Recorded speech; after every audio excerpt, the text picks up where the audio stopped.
संस्था पुणे जिल्हा शिक्षण मंडळ संचलित शेठ गोविंद रघुनाथ साबळे औषध निर्माण शास्त्र महाविद्यालय पदविका येथे प्राध्यापिका म्हणून कार्यरत आहे।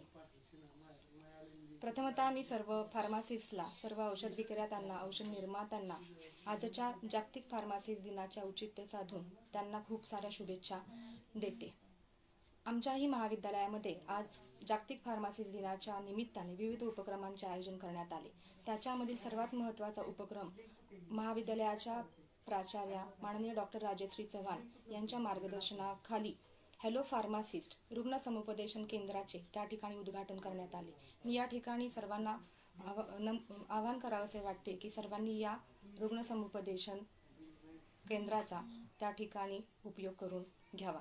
आपणा सर्वांना माहीतच आहे की सध्या संपूर्ण जगामध्ये कोरोना म्हणजेच कोविड-19 या महामारीने सर्वत्र थैमान घातलेले आहे।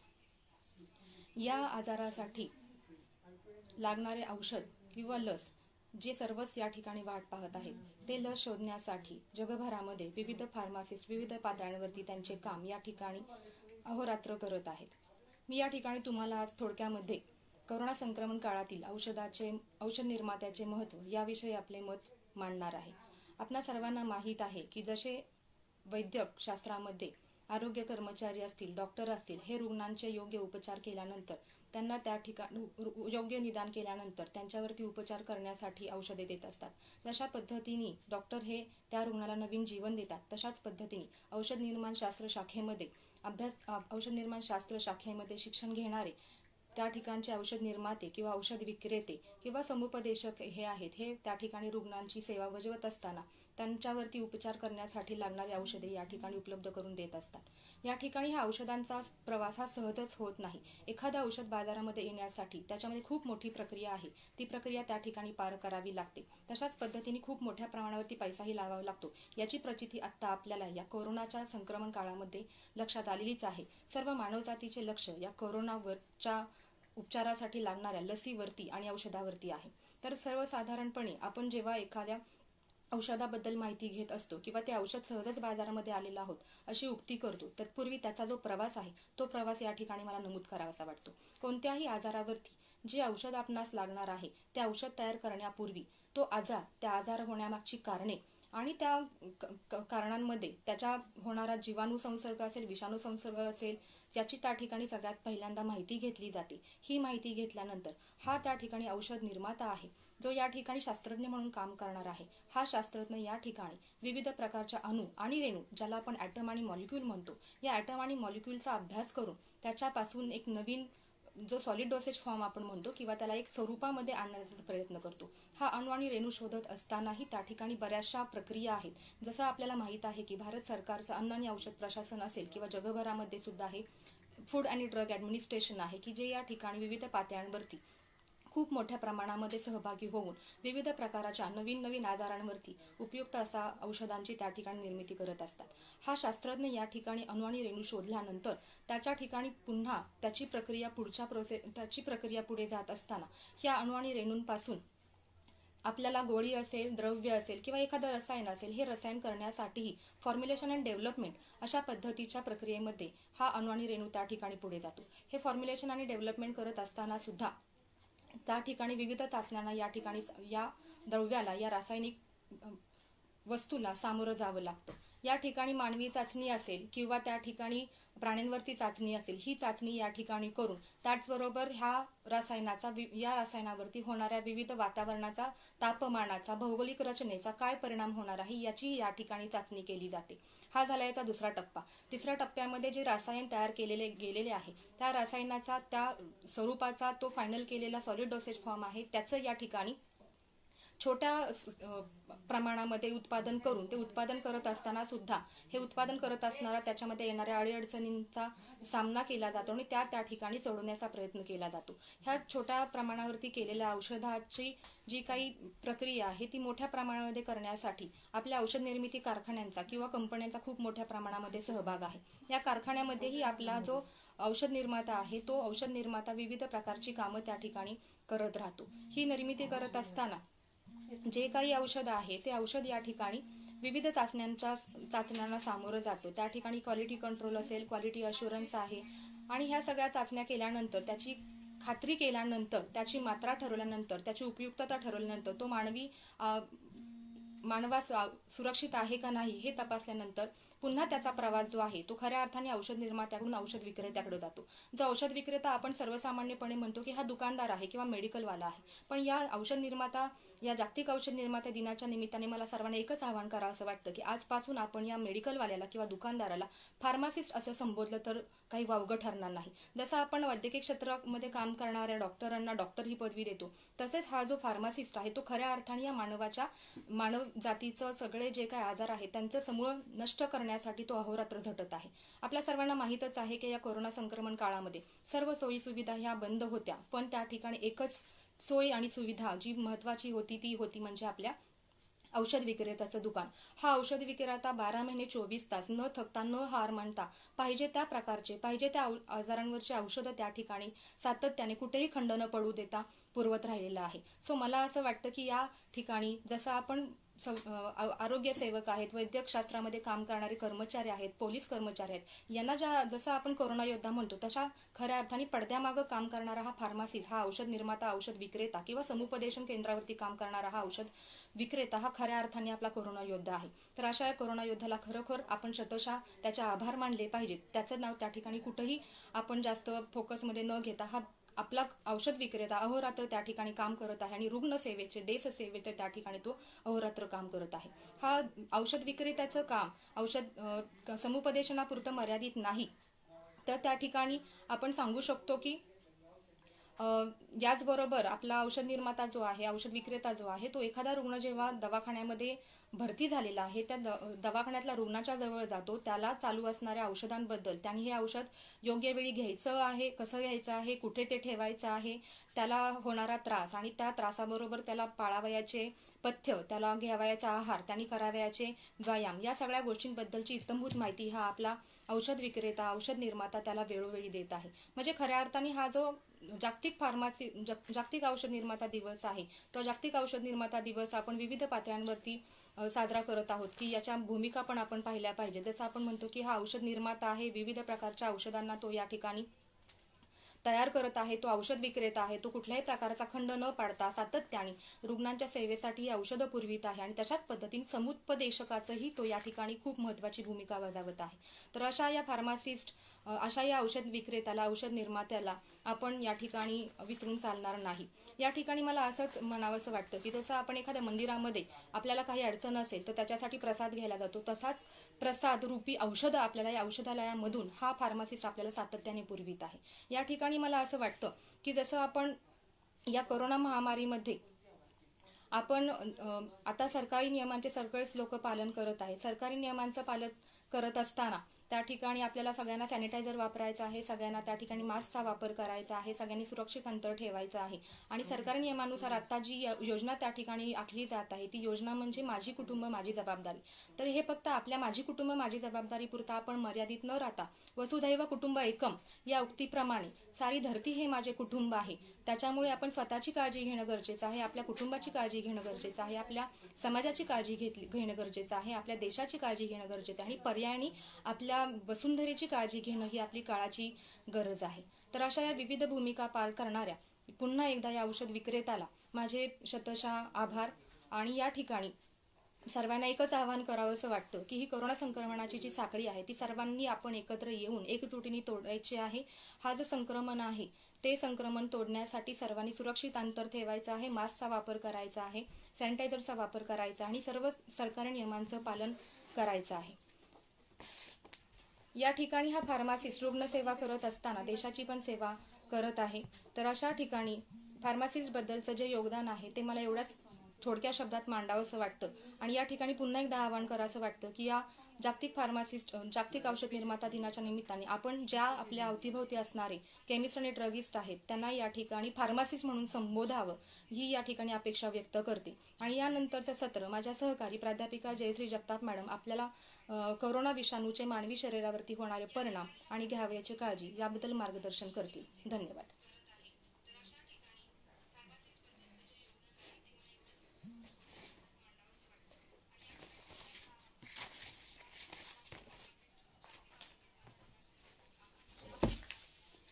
ओके.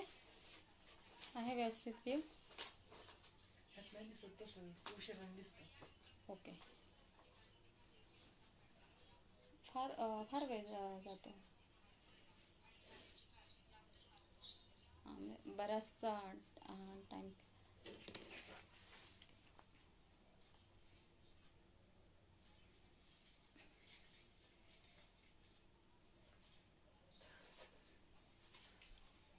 नमस्कार.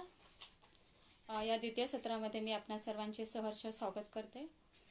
आणि सर्वप्रथम मी सर्वांना जागतिक औषध निर्माता दिवस या निमित्त सर्वांना शुभेच्छा व्यक्त करते. आत्ताच माझ्या सहकारी दीपाली जगताप मॅडम यांनी सांगितले की औषध निर्मात्याचे महत्त्व काय आहे. सगळ्यांना हे जनमानसात हेच ज्ञात आहे की औषध निर्माता हा फक्त औषध विक्रेता म्हणूनच प्रसिद्ध आहे, पण तसं नाही आहे. तर औषध निर्माता हा पडद्यामागे अनेक महत्त्वाच्या भूमिका पार पाडत असतो. खाली जा. तसं नको खाली. ते मॅडम या ठिकाणी खूप चांगल्या पद्धतीने आपणासमोर या ठिकाणी सांगितले. याबद्दल मी मॅडमचे हार्दिक अभिनंदन या ठिकाणी करते. मी प्राध्यापिका सौ जयश्री जगताप, पुणे जिल्हा शिक्षण मंडळाचे Sheth Govind Raghunath Sable college of pharmacy Saswad येथे सहाय्यक प्राध्यापिका म्हणून कार्य करत आहे. मी आज आपल्यासमोर कोरोना विषाणूचे मानवी जीवनावर होणारे परिणाम आणि घ्यावयाची काळजी या विषयावर बोलणार आहे.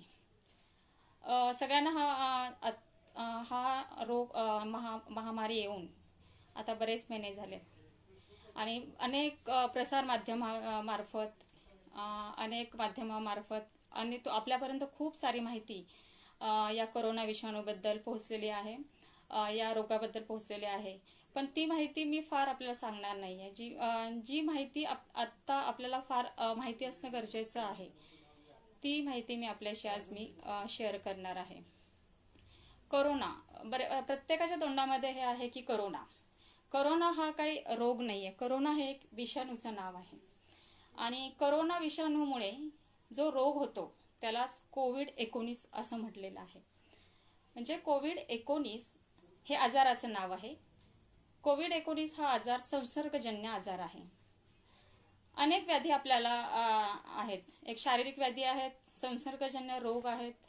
तर कोरोना जे आहे कोविड-19 हे संसर्गजन्य रोग आहे. संसर्गजन्य रोग म्हणजेच जो एकापासून दुसऱ्याला होतो तो रोग. असे संसर्गजन्य रोग हे जीवाणू आणि विषाणूंपासून होत असतात. तर याच्यातला एक मूलभूत फरक आहे की जीवाणूंची वाढ होण्यासाठी कुठल्याही होस्टची, कुठल्याही सेलची किंवा कुठल्या लिव्हिंग ऑर्गॅनिझमची गरज पडत नाही. परंतु विषाणू हा परजीवी आहे.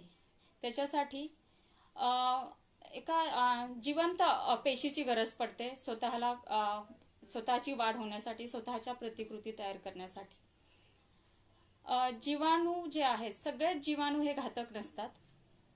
बरेच जीवाणू असे आहेत की ते आपल्या शरीरासाठी खूप चांगले असतात आणि विषाणू जे आहेत हे सगळेच विषाणू हे घातक असतात.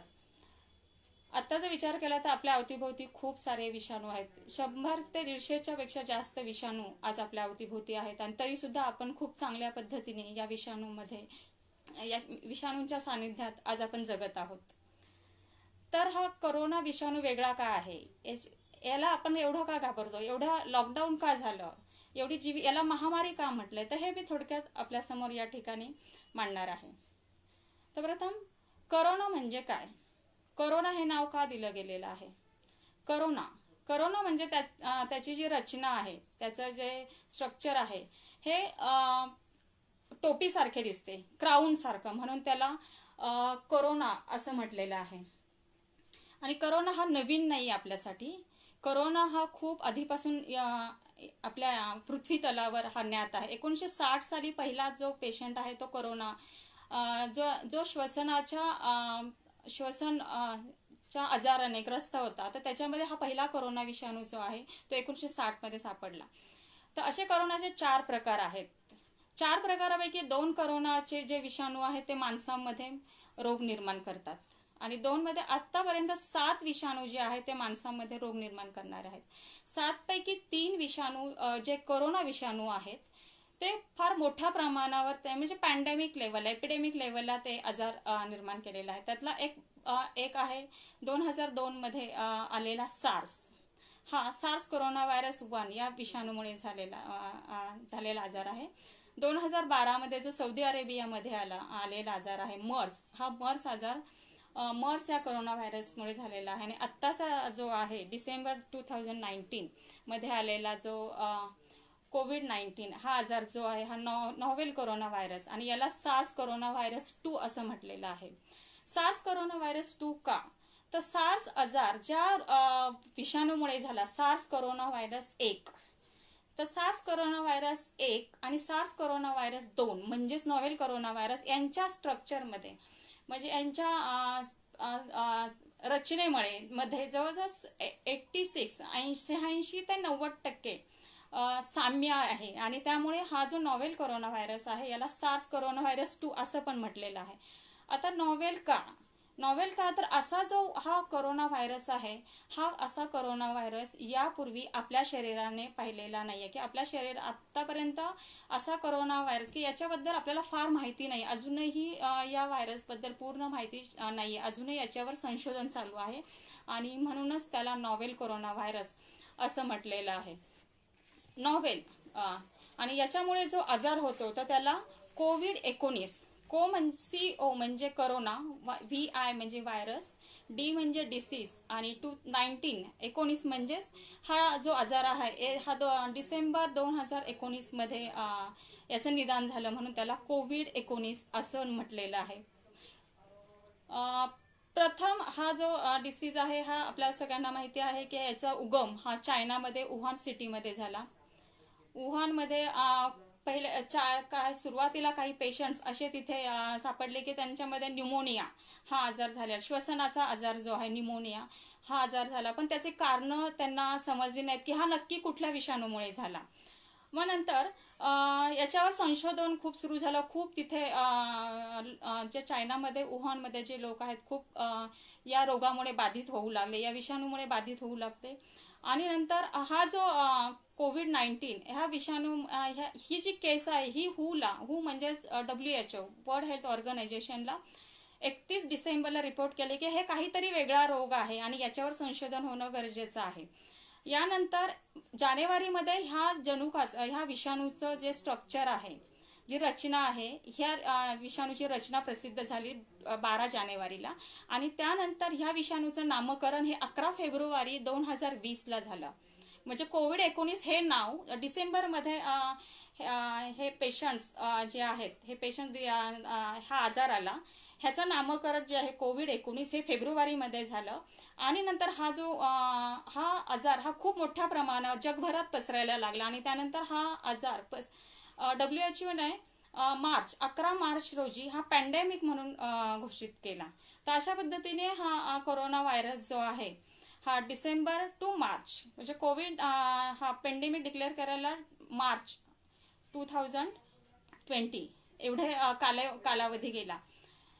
पुढे आता हा कोरोना व्हायरस हा कोविड-19 तसं पाहिलं तर हा आजार हा तसं पाहिलं तर खूप घाबरण्यासारखं याच्यामध्ये काहीच नाहीये. आपण काही जर प्रिकॉशन्स घेतल्या तर घाबरण्यासारखं अजिबात काही नाही. पण प्रिकॉशन्स नाही घेतल्या तर याच्यामुळे खूप आपण म्हणजे खूप नुकसान आपलं होऊ शकतं, खूप जीवितहानी होऊ शकते. त्याच्याबद्दल मी थोडक्यात आपल्याला सांगणार आहे. आणि बरेच आता आज बरेचशी जे लोक आहेत तर ते म्हणजे ह्या विषाणूचा एवढा प्रसार झालेला आहे की बरेच जण नुसतं कोरोना म्हटलं तरी सुद्धा घाबरतात. म्हणजे असं वाटतं की हा काहीतरी महामारी आहे, काहीतरी वेगळा रोग आहे. पण तसं घाबरण्यासारखं काही नाहीये. जसे आपण कित्येक वर्ष आपण अनेक व्हायरसेस अनेक विषाणूच्या सानिध्यात आपण राहत आहोत, आजही छान आपण जगत आहोत, तसाच हा त्याच व्हायरसप्रमाणे एक व्हायरस आहे. त्यामुळे हा महामारी हा काही वेगळा आहे वगैरे असं काही नाहीये. आपण थोडेसे जर प्रिकॉशन्स घेतल्या तर नक्कीच आपण हे जे कोरोनाच्या कोरोना विषाणू बरोबर जे आपण युद्ध करत आहोत, नक्कीच आपण हे युद्ध यशस्वीपणे, जास्त जीवितहानी न होता नक्कीच आपण हे विषाणू विरुद्धचं युद्ध हे आपण प्रत्येक जण, प्रत्येक घराघरामध्ये, प्रत्येक फील्ड, हॉस्पिटलमध्ये, प्रत्येक ठिकाणी हे विषाणू विरोधीचा लढा आपण प्रत्येक जण देत आहोत. आणि थोडी काळजी घेतली तर नक्कीच आपण हे युद्ध, विषाणू विरुद्धचं युद्ध नक्कीच आपण जिंकू. यानंतर आता तुम्ही बघतात की रोज अपडेट्स येत असतात प्रसार माध्यमांवर, टेलिव्हिजनवर, व्हॉट्सअपवर, की रोज एवढ्या डेथ झाल्या, एवढे बाधित झाले. आत्ताचा जर विचार केला आपला कोविड-19 या आजाराचा, तर 80% जे रुग्ण आहेत, 80% लोक हे जरी कोरोना विषाणूमुळे बाधित झाले तरी सुद्धा ते कोरोना विषाणूमुळे जरी बाधित झाले तरी सुद्धा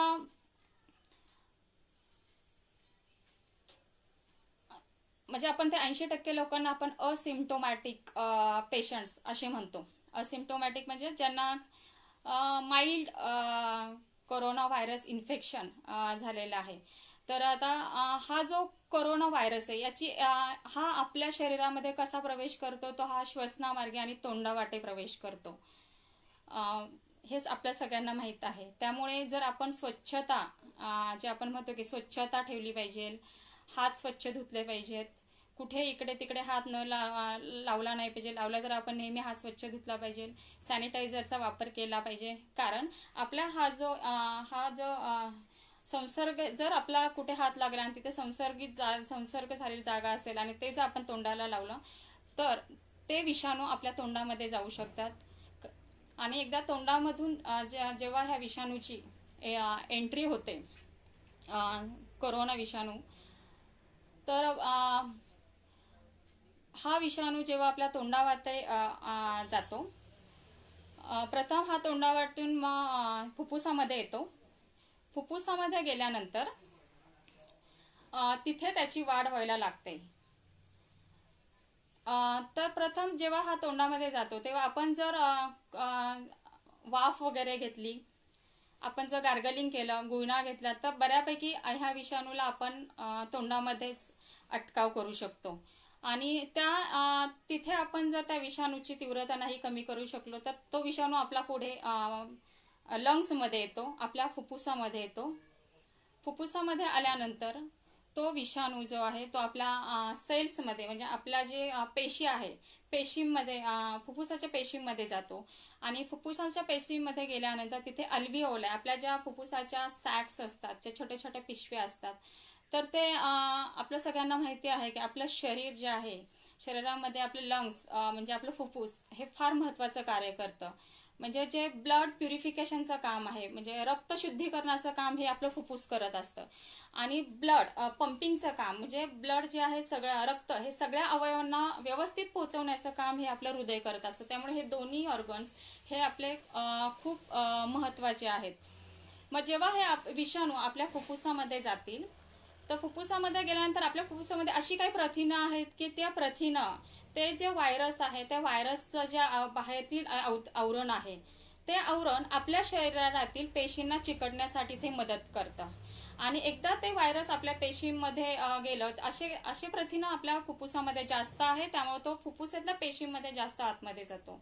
आणि एकदा तो पेशींमध्ये आतमध्ये गेला की तो आपली मशिनरी, म्हणजे आपलं जे रॉ मटेरियल आहे, ते रॉ मटेरियल वापरून तो स्वतःसाठी, म्हणजे आपलं सगळं रॉ मटेरियल, आपलं खाद्यपदार्थ हे तो स्वतः वापरत असतो. आणि स्वतःच्या अनेक प्रतिकृती तो तयार करतो. आणि सर्व मग त्याच्या स्वतःचं मल्टिप्लिकेशन झाल्यानंतर, स्वतःच्या प्रतिकृती तयार केल्यानंतर तो पेशीमधून बाहेर पडतो. आणि मग पुढच्या पेशी किंवा पुढचे अवयव किंवा पुढचे ऑर्गन्स हा तो तिथे प्रवेश करतो आणि ते ऑर्गन्स किंवा ते अवयव ते बाधित करतं. तर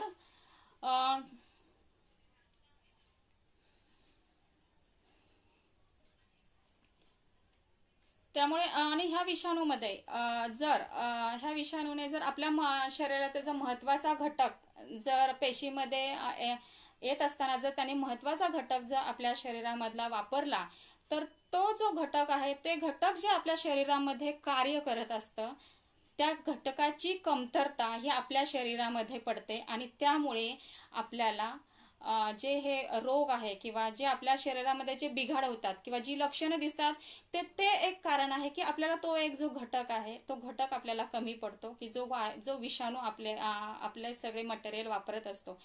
तर ते एक कारण आहे की आपल्यामध्ये हे जे बिघाड आहे आपल्या शरीरामध्ये होण्याचं ते एक कारण आहे. दुसरं कारण हे आहे की आपल्या शरीरामध्ये जेव्हा कुठला बाहेरचा फॉरेन पार्टिकल किंवा विषाणू किंवा जीवाणू जेव्हा आपल्या शरीरामध्ये प्रवेश करतो तेव्हा आपलं जे नॅचरल इम्युनिटी आहे म्हणजे आपण म्हणतो की नैसर्गिक प्रतिकार करणाऱ्या ज्या पेशी आहेत आपल्या नैसर्गिक प्रतिकार करणाऱ्या क्षमता पेशी म्हणजे WBC म्हणजेच पांढऱ्या पेशी. तर ह्या ज्या पांढऱ्या पेशी आहेत ह्या पांढऱ्या पेशी ह्या विषाणू बाहेर काढण्याचा प्रयत्न करत असतात, ह्या विषाणूला मारण्याचा प्रयत्न करत असतात आणि त्यामुळे ह्या पेशी ज्या आहेत ह्या पेशी अनेक आपल्या शरीरामध्ये रसायनं जे आहेत रसायनं सिक्रेट करतात म्हणजे रसायनं द्राव जो आहे तो स्रवतात आणि मग ते जे रसायने आहेत ते रसायन खूप प्रमाणात स्रवल्यामुळे सुद्धा आपल्या शरीरामध्ये व्याधी निर्माण होतात. तर ह्या दोन कारणामुळे विषाणूचा जो संसर्ग झाल्यानंतर विषाणूचा संसर्ग आपण म्हणतो फार धोकादायक आहे ह्या दोन कारणामुळे आहे. तर आपण असं म्हणतो की 80% लोक जी आहेत असिम्प्टोमॅटिक आहेत. 80% लोक असिम्प्टोमॅटिक आहेत म्हणजे म्हणजे ते बाधित झालेली असतात पण त्यांच्यामध्ये लक्षणं दिसत नाहीत. तर याचं एक कारण आहे की त्यांची इम्युनिटी जी म्हणतो आपण किंवा त्यांची प्रतिकार क्षमता जी आहे ती प्रतिकार क्षमता ही चांगली असते. चांगली असल्या कारणामुळे त्यांच्यामध्ये लक्षणं दिसत नाहीत. पण हे जे 80% लोक आहेत 80% रुग्ण आहेत ज्यांची प्रतिकार क्षमता चांगली आहे जरी लक्षणं त्यांच्यामध्ये दिसत नसली तरी सुद्धा हे लोक जे बाकी 20% लोक आहेत किंवा इतर लोकांना ते इन्फेक्ट करू शकतात किंवा बाधित करू शकतात. त्यामुळे हे 80% लोकांची खूप मोठी जबाबदारी आहे की आपण ही जी करोनाची साखळी आहे ही करोनाची साखळी तोडणं फार गरजेचं आहे आणि त्यासाठी आपल्याला जे गव्हर्नमेंटने किंवा जे आपल्याला वेळोवेळी जे आपल्याला सूचना आपल्याला मिळत आहेत की सोशल डिस्टन्सिंग, स्वच्छता पाळणे, मास्क वापरणे ह्या गोष्टींचा वापर करणं हे फार गरजेचं आहे की protect your self and protect others म्हणजे स्वतःला प्रोटेक्ट करा आणि त्याबरोबर इतरांनाही प्रोटेक्ट करा. दुसरं जर हे व्हायरस जेव्हा आपल्या फुफ्फुसामध्ये गेल्यानंतर मी जसं सांगितलं की तो आपले रॉ मटेरियल वापरून तो स्वतःचं मल्टिप्लिकेशन करत असतो. तर ह्या प्रक्रियेमध्ये आपलं शरीर जे आहे आपली जी नॅचरल इम्युनिटी आहे म्हणजे नैसर्गिक प्रतिकार क्षमता हे आपलं हे व्हायरस जे आहे हा विषाणू शरीरामध्ये बाहेर काढायचा प्रयत्न करतो. तर फुफ्फुसामध्ये खूप द्रव जो आहे तो द्रव स्रवत असतो. हा द्रव म्हणजेच हा कफ असतो. तर हे स्रवण्याचं कारण हे असतं की पहिलं म्हणजे आपल्या शरीरातली जी सेलची परमिएबिलिटी असते जी पेशींचं सच्छिद्रकरण किंवा परमिएबिलिटी वाढते त्याच्यामुळे हा द्रव जो आहे हा बाहेर येतो हे एक आहे. दुसरं की आपलं शरीर नैसर्गिकरित्या हा विषाणू बाहेर काढायचा प्रयत्न करत असतं आणि त्यामुळे ते कफ रूपामध्ये आपल्या फुफ्फुसामध्ये येतो आणि आपल्याला मग नंतर श्वसनाला त्रास होतो.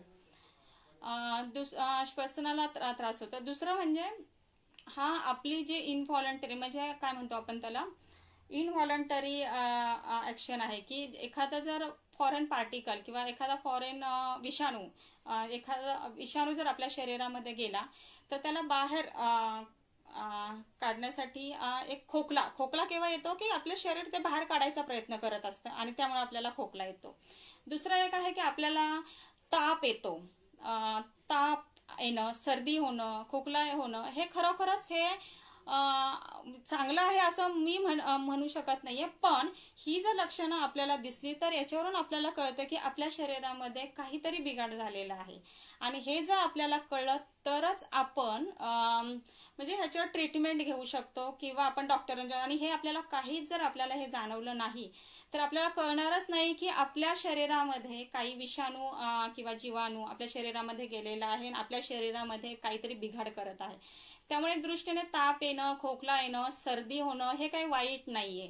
आणि ताप, सर्दी, खोकला जरी आले तरी घाबरून जायचं कारण नाहीये, कारण प्रत्येक ताप, प्रत्येक सर्दी किंवा प्रत्येक खोकला हा कोरोना विषाणूमुळेच झालेला असतो असंही नाही. त्याला खूप कारण आहे. आपण कित्येक वर्षानुवर्ष आपल्याला ताप येत असतो, सर्दी होत असते, खोकला होत असतो, तेव्हा आपण घाबरून जात नाही. त्यामुळे आत्ताही घाबरून जाण्याचं काहीही कारण नाही. दुसरं, आपला ताप का येतो? कारण आपल्या शरीराचं टेम्परेचर जर वाढलं तर जास्त टेम्परेचरला हे विषाणू जगू शकत नाहीये. जास्त टेम्परेचर, जसं आपल्या बॉडीचं टेम्परेचर वाढलं तर हे विषाणू हे जे आहेत हायर टेम्परेचरला मरतात. त्यामुळे आपलं शरीर जे आहे, आपलं शरीर मध्ये आपल्या असे केमिकल्स, अशी रसायनं स्रवतात की ज्याच्यामुळे ते आपलं जे आहे टेम्परेचरचं जे कंट्रोल करण्याचं जे सेंटर आहे, जे डोक्यामध्ये आहे, त्याला सिग्नल देतात की तू आता आपलं टेम्परेचर वाढव, बॉडी टेम्परेचर वाढव. आपल्याला हा जो शत्रू आपल्या शरीरामध्ये आलेला आहे त्याला आपल्याला बाहेर काढायचं आहे आणि त्यामुळे आपल्या बॉडीचं टेम्परेचर जे आहे ते वाढतं. दुसरं, सर्दी, खोकला किंवा ताप का येतो हे कळलं. दुसरं, जेव्हा आपल्या लंग्समध्ये म्हणजे आपल्या फुफ्फुसामध्ये जेव्हा कफ वाढतो तेव्हा काय होतं की आपली जी कॅपॅसिटी आहे लंग्सची, फुफ्फुसाची कॅपॅसिटी जी आहे ब्लड प्युरिफिकेशनची म्हणजे रक्त शुद्धीकरणाची, तर ती जी एफिशियन्सी आहे आपल्या फुफ्फुसाची जी कॅपॅसिटी आहे किंवा जे कार्य त्यांचं नॉर्मल कार्य चालू असतं त्याच्यामध्ये बिघाड येतो. आणि जेवढं रक्ताचं प्युरिफिकेशन म्हणजे रक्ताचं शुद्धीकरण होणं जेवढं गरजेचं आहे तेवढं शुद्धीकरण त्याप्रमाणे होत नाही. आणि तेवढं रक्त जे आहे हे आपल्या इतर शुद्ध रक्त हे आपल्या अवयवांपर्यंत पोहोचत नाहीये. आणि त्यामुळे आपलं जे हार्ट आहे म्हणजे हृदय आहे, हृदयाला सुद्धा चांगलं ऑक्सिजनेटेड ब्लड जे आहे ते न मिळाल्यामुळे हृदयाची सुद्धा कार्यक्षमता जी आहे ती कमी होते. आणि त्यामुळे हृदयाचं जे काम आहे की जे रक्त आहे ते सगळं सर्व ऑर्गनला पंपिंग करायचं, एवढंच काम फक्त हृदयाचं आहे. तर ते कार्य सुद्धा हृदय जे आहे ते व्यवस्थित करू शकत नाही. आणि त्यामुळे सुद्धा आपली जी ऑक्सिजन लेव्हल असते ती ऑक्सिजन लेव्हल ही आपली कमी होते. आणि त्यामुळे आपल्याला ऑक्सिमीटरने जेव्हा आपण ऑक्सिजन चेक करतो तेव्हा 95 म्हणजे 95च्या वर असेल तर ऑक्सिजन लेव्हल, तर इट्स अ व्हेरी गुड, खरोखरच चांगली ऑक्सिजन लेव्हल आहे. म्हणजे चांगलं आहे की आपल्या शरीराचं कार्य ओके आहे, सगळ्याला छान ऑक्सिजन मिळतोय. पण हाच ऑक्सिमीटर जर बिलो 95 आलं, 95, 94, 92 म्हणजे 92 पर्यंत ओके, पण त्याच्या खाली जर यायला लागला तर मग काहीतरी आपल्या शरीरामध्ये बिघाड आहे, काहीतरी आपल्यामध्ये प्रॉब्लेम आहे. नॉट नेसेसरी, गरजेचं नाहीये की तो कोरोनाच असेल, पण तरी सुद्धा एक प्रिकॉशन म्हणून आपण लगेच डॉक्टरांच्याकडे नेहमी पहिलं प्रॉपर ट्रीटमेंट घ्यावी, डॉक्टरांच्याकडे जावं. स्वतःच्या मनाने कुठलंही औषध घेऊ नये, प्रॉपर ट्रीटमेंट करून घ्यावी. आणि जर वेळेवर आपल्याला जर ट्रीटमेंट मिळाली, वेळेवर जर आपण डॉक्टरांपर्यंत पोहोचलो तर हा जो संसर्ग आपल्या शरीरामध्ये होणार आहे हा संसर्ग नक्कीच कमी प्रमाणात होईल आणि कमी लेवलला असतानाच आपण त्याला अटकाव करू शकतो आणि नक्कीच आपण ह्या आजारामधून बाहेर येऊ शकतो. दुसरं की हा आजार जर वाढत गेला, हळूहळू आपल्या शरीरामध्ये जर वाढत गेला तर हा आजार जो आहे हा आपल्या इतर अवयवांपर्यंत जाऊ शकतो. पुढे लंग्स नंतर मग खाली जे आहे उदरामध्ये जाऊ शकतो, किडनीकडे जाऊ शकतो, हार्टकडे हृदयाकडे जाऊ शकतो. आणि त्यामुळे एक एक ऑर्गन जे आहे ते एक ऑर्गन ते अवयव हे निकामी करू शकतं. दुसरं, जे आता हा जो विषाणू जे प्रथिनं आपल्या शरीरामध्ये वापरतं की ज्या प्रथिनाला धरून हा विषाणू आपल्या पेशीमध्ये प्रवेश करतो ते आहे ACE2 म्हणजे अँजिओटेन्सिन कन्व्हर्टिंग एन्झाईम 2. हे प्रथिनं हे इतकं महत्वाचं आहे आपल्या शरीरामध्ये. आपल्या शरीरामधला जो BP आहे, ब्लड प्रेशर, किंवा आपल्या शरीरामध्ये जे रक्त हे संतुलित राहिलं पाहिजे. रक्त फार पातळही नको आपल्याला ना खूप घट्टही नको, म्हणजे क्लॉटिंग नाही झालं पाहिजे. तर त्याच्यासाठी म्हणजे आपल्या शरीरातल्या ज्या टिश्यू आहेत, म्हणजे उत्ती ज्या पेशी आहेत, तर त्या पेशींचं प्रोटेक्शन करण्यासाठीचं जे केमिकल आहे ते हे ACE2च्या माध्यमातून तयार होत असतं. म्हणजे अँजिओटेन्सिन 2चं कन्व्हर्जन अँजिओटेन्सिन 1,7 की जे फार महत्त्वाचं प्रथिन आहे जे आपल्या शरीरामध्ये, त्या प्रथिनामुळे आपला BP व्यवस्थित राहतो, आपलं हार्टचं कार्य जे आहे, हृदयाचं कार्य व्यवस्थित राहतं. दुसरं, आपल्या शरीरामध्ये जे इन्फ्लॅमेशन जे आहे, इन्फ्लॅमेटरी केमिकल जे आहेत, इन्फ्लॅमेशन ज्याच्यामुळे 10 आपल्या शरीरामध्ये जे होतं, तर ते 10 कमी करण्याचं जे केमिकल आहे, जे रसायन आहे, हे ACE2च्या माध्यमातून ते तयार होत असतं. पण होतं काय की हा व्हायरस, हा ACE2 जो आहे मेन प्रथिन, तो प्रथिनाचा वापर करून ते आपल्या शरीरामध्ये प्रवेश करतं आणि त्यामुळे त्या प्रथिनांची आपल्याला कमतरता होते आणि त्यामुळे आपल्याला रक्तामध्ये, आता तुम्ही ऐकलं असेल की बरेच जे पेशंट्स आहेत तर त्यांच्या रक्तामध्ये गुठळ्या होतात किंवा स्ट्रोक येतात.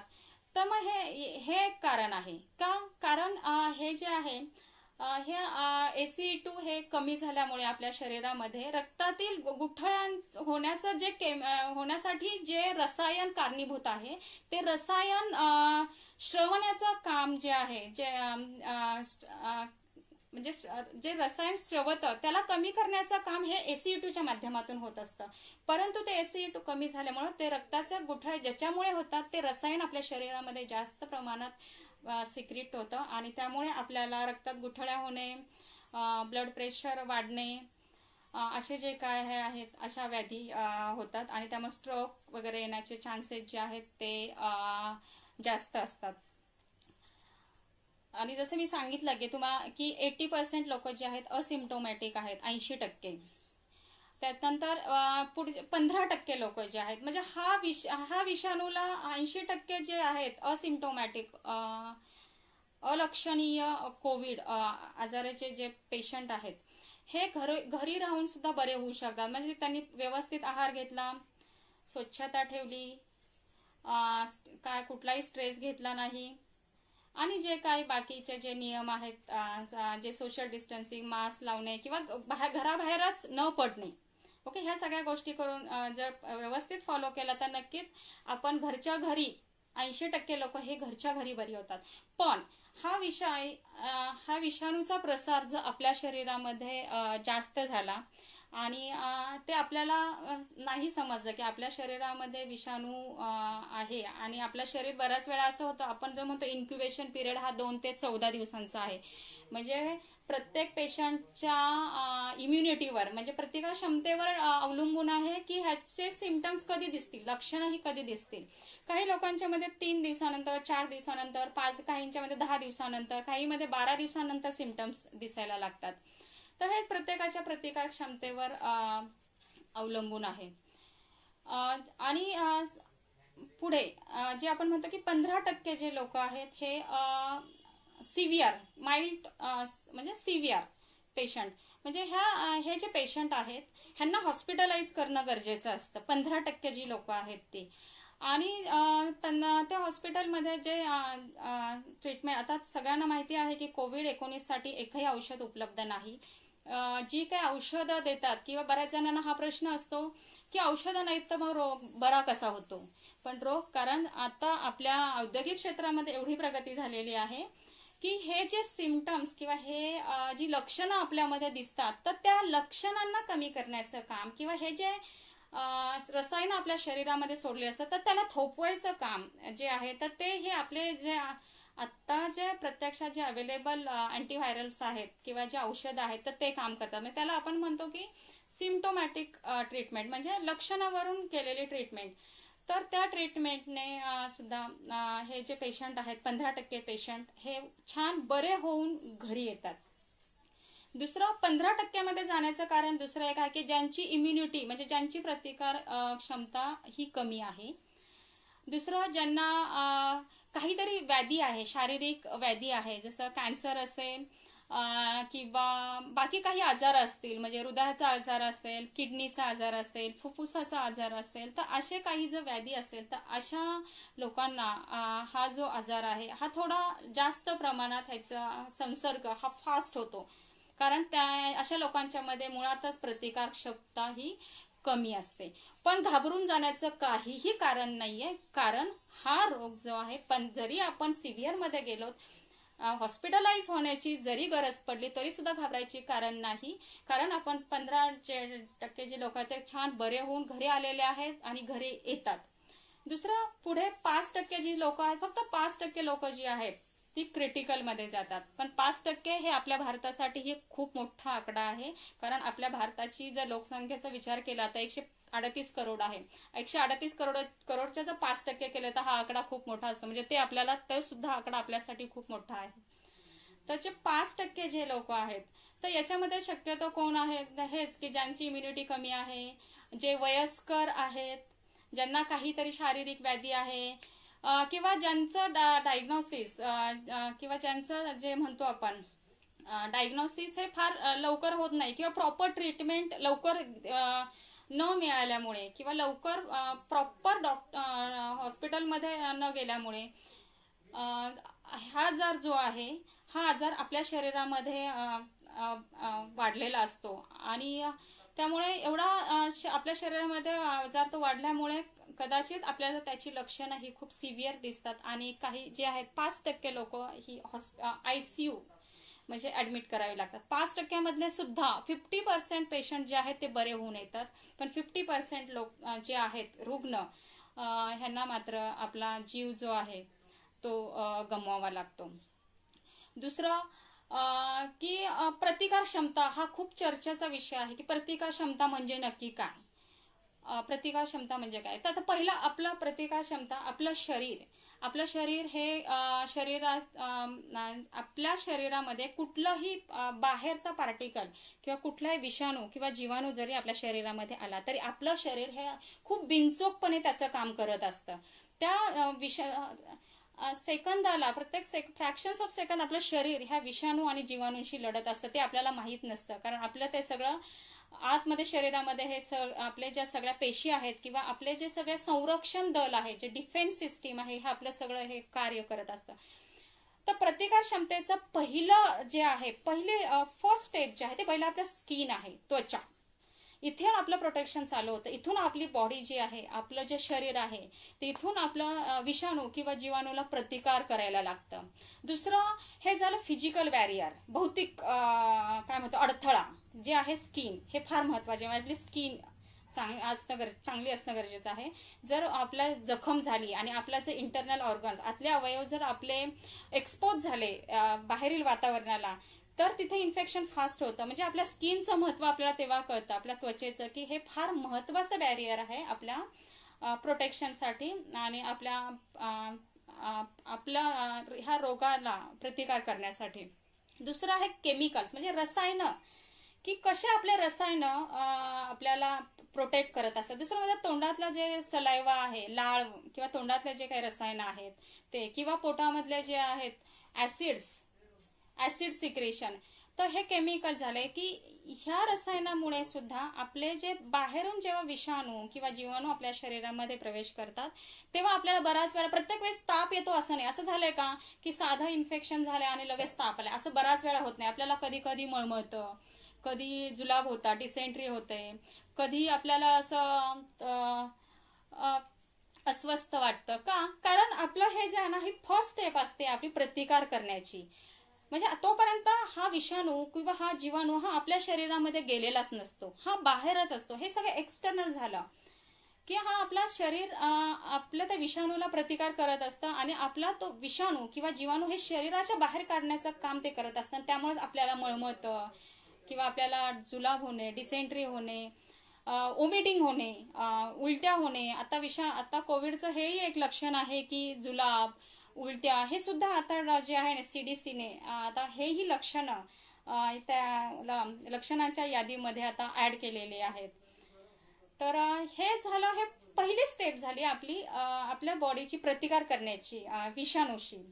दुसरा, जर फर्स्ट स्टेपला जर आपला शरीर प्रतिकार करू नाही शकलं तर ते लगेच आपला जर दुसरी स्टेपचे जे आपले आर्मी आहे की आपले जे डिफेन्स सिस्टीम आहे, जे आपली प्रतिकार करण्याचे जे पेशी आहेत, त्याला आपलं पहिल्या स्टेपचे जे आहेत हे ऑर्गन्स आणि दुसऱ्या स्टेपचे जे आपले प्रतिकार करणारे जे आपले सैनिक आहेत हे नेहमी कोऑर्डिनेशन मध्ये असतात. म्हणजे जेव्हा पहिला कंट्रोल करू शकत नाही, जेव्हा फर्स्ट लाईन ऑफ डिफेन्स विषाणूला कंट्रोल करू शकत नाही, तेव्हा ते फर्स्ट जे आहे तर ते इशारा देतात सेकंड लाईन म्हणजे दुसऱ्या स्टेपचे जे प्रतिकार करणारे जे सैनिक आपल्या शरीरामध्ये आहेत, प्रतिकार करणारे जे सैनिक, त्यांना इशारा देतात, अरे हा विषाणू किंवा हा शत्रू आमच्याच्याने काही शरीराच्या बाहेर गेलेला नाहीये, हा तुम्ही बघा आता याला कसं मारायचं, तो आता आतमध्ये प्रवेश करतोय. मग जेव्हा तो आपल्या शरीरातल्या पेशींमध्ये जायला जातो तेव्हा आपल्या शरीरामध्ये खूप जे आहेत काय म्हणतो आपण प्रतिकार करणाऱ्या पेशी, हे सगळ्यांना माहिती आहे की WBC म्हणजेच पांढऱ्या पेशी ह्या आपल्या शरीरामध्ये रोगप्रतिकार करतात. म्हणजे आपल्या शरीरातलं जे आहे काय म्हणतो आपण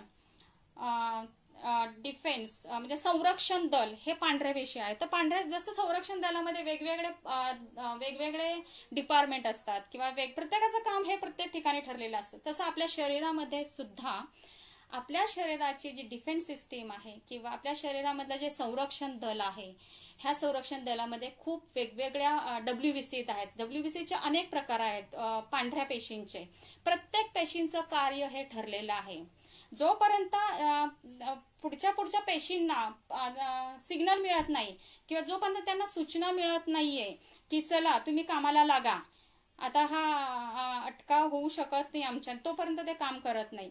तर पहिलं एक असतं की जेव्हा हा विषाणू आपल्यामध्ये येतो तर त्यातल्या काही पांढऱ्या पेशी आहेत, ह्या पांढऱ्या पेशी त्या आधी विषाणू खातात किंवा जीवाणू खातात. ते खाल्ल्यानंतर ते विषाणू ते स्वतः पचवतात आणि त्यातला अपचन झालेला जो भाग आहे तो त्या स्वतः अशा घेऊन येतात दुसऱ्या डिफेन्स म्हणजे दुसऱ्या सैनिकाकडे घेऊन येतात. म्हणजे हे बघ, आम्ही हा तुझ्यासाठी हा एक चोर म्हणूयात किंवा ठीक आहे एक चोर म्हणूयात की हा आता आपल्याकडे हा आपल्या शरीरामध्ये हा आपल्याकडे आलेला आहे आणि आता याला तुम्हाला मारायचं आहे, तर तुम्ही याच्यासाठी आता तुम्ही अस्त्र तयार करा, तुम्ही बुलेट्स तयार करा. मग हे त्याला मॅक्रोफॅजेस म्हणतात. ते जे विषाणू आहेत, जे तुकडे आहेत, विषाणूचे तुकडे हे ते घेऊन येतात ते टी सेल्सकडे. म्हणजे टी सेल्स नावाची पांढऱ्या पेशी आहेत. मग त्या टी सेल्स काय करतात की त्या दुसऱ्या ज्या पांढऱ्या पेशी आहेत त्या पांढऱ्या पेशींना सांगतात, हे बघ हा आपल्याकडे हा शत्रू आलेला आहे, चला आता तुम्ही कामाला लागा, तुमचं काम सुरू झालेलं आहे, हा शत्रू फार डेंजर आहे, हा पहिल्या स्टेपला हा गेलेला नाहीये, आपल्याला खूप काम करायचं आहे. तर मग त्या दुसऱ्या सेल ज्या आहेत बी सेल्स यांना काही सेल की चला आता तुम्ही कामाला लागा आणि ह्याच्या विरोधात तुम्ही बुलेट्स तयार करा, गोळ्या तयार करा की जेणेकरून आपल्याला ह्या व्हायरसला ह्या विषाणूला मारायचं आहे. आणि मग त्या बी सेल्स ज्या आहेत मग त्या सेल्स मग त्याच्या विरोधात बुलेट्स तयार करतात. बुलेट्स म्हणजेच काय की ते अँटीबॉडीज असतात. आपण जे म्हणतो आपल्या शरीरामध्ये अँटीबॉडीज प्रकार म्हणजे काय, त्या अँटीबॉडीज तयार करणाऱ्या ज्या सेल्स आहेत त्या सेल्स त्या ट्रायल अँड एररवर त्यांचं काम चालू असतं की ह्या शत्रूला कसं मारायचं. मग ते अँटीबॉडीज तयार करतात. मग ते असं करतात की एक अँटीबॉडी एक प्रकारच्या करतात, 2 प्रकारच्या करतात, 3 प्रकारच्या करतात, अशा 4-5 प्रकारच्या अँटीबॉडीज जरी तयार केल्या तरी तो व्हायरस काही मरत नाही किंवा तो विषाणू मरत नाही. आणि मग त्या अशा एकदम की हा का मरत नाहीये म्हणून त्या अजून खूप साऱ्या बी सेल्स, खूप साऱ्या सेल्स, खूप साऱ्या काय म्हणतो सैनिक थोडंसं म्हणजे रणांगणावर उतरतात थोडक्यात की त्या विषाणूला मारण्यासाठी. त्या ज्या सगळ्या सेल्स आहेत त्या रणांगणावर उतरतात.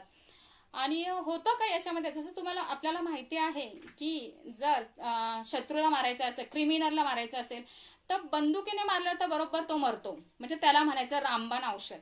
आणि हे रामबाण औषध जे आहे हे आपल्याकडे अजूनही उपलब्ध नाही. आणि हीच सगळ्यात मोठी काळजी आहे.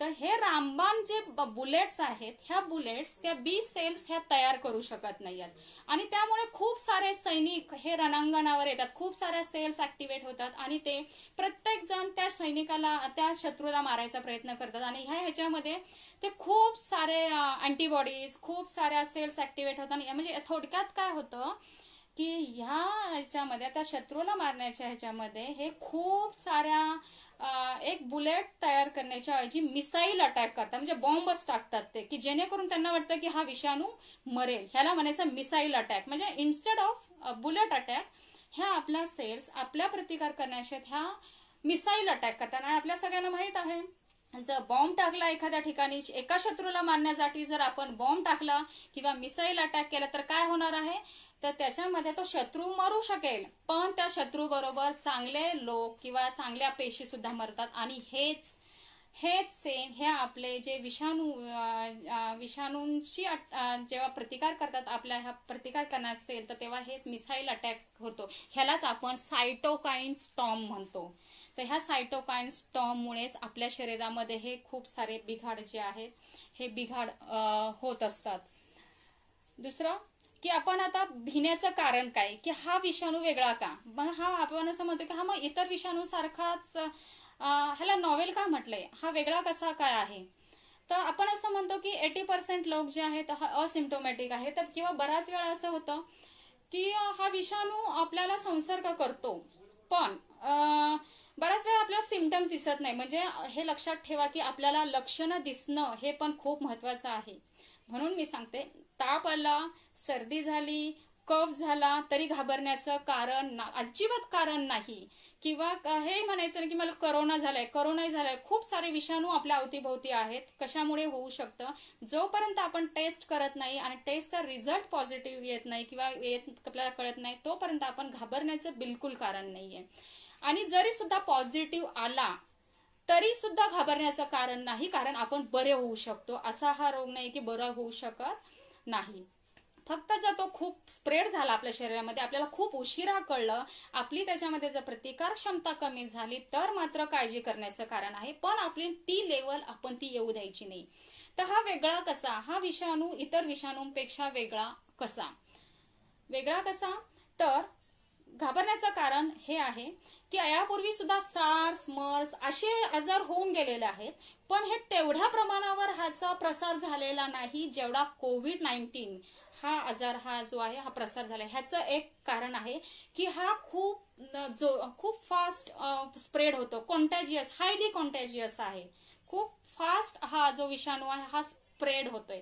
हे कारण आहे. म्हणजे हे का स्प्रेड होतोय, कारण तो ज्या प्रथिनाला धरून आपल्या शरीरामध्ये जातो त्या प्रथिनाबरोबरला बाइंड होण्याची किंवा त्याला चिकटण्याची त्याची जी हे आहे कॅपॅसिटी आहे, ॲबिलिटी आहे, ती खूप आहे आणि त्याच्यामुळे तो हायली कॉन्टेजियस आहे. हे एक भिण्याचं कारण आहे. दुसरं म्हणजे की हा जेव्हा विषाणू आपल्या शरीरात, हा विषाणू असं काही आपल्या शरीरामध्ये करतो की आपल्या डिफेन्स सिस्टीमला, म्हणजे आपला जे प्रतिकार करणाऱ्या सेल्स, आपले जे आतमध्ये शरीरामध्ये जे सैनिक काम करतात, त्या सैनिकांना कळतच नाही की आपल्या शरीरामध्ये काहीतरी वेगळा बाहेरून कोणीतरी आलेला आहे, आपल्या शरीरामध्ये शत्रू घुसले. त्यामुळे आपल्या सेल्स, आपले जे शरीर आहे ते आपल्या शरीरामध्ये हे लक्षणात दिसायला वेळ लागतो. म्हणजे आपल्या शरीरामध्ये टेम्परेचर कधी उशिरा होतं, कारण उशिरा आपल्या सेल्सला कळतं की आपल्या शरीरावर अटॅक झालेला आहे. आणि तोपर्यंत बराच त्या कालावधीमध्ये ह्या विषाणूच्या जी ग्रोथ आहे किंवा ह्या विषाणूच्या खूप प्रतिकृती आपल्या शरीरामध्ये तयार झालेल्या असतात. पण जर इम्युनिटी चांगली असेल, प्रतिकारशक्ती चांगली असेल तर तो व्यक्ती, त्याला काही होणार नाही, तो व्यवस्थित राहील. पण प्रतिकारशक्ती जर कमी झाली तर मात्र हे जे आहे हे धोकादायक आहे. आणि दुसरं सांगितलं का,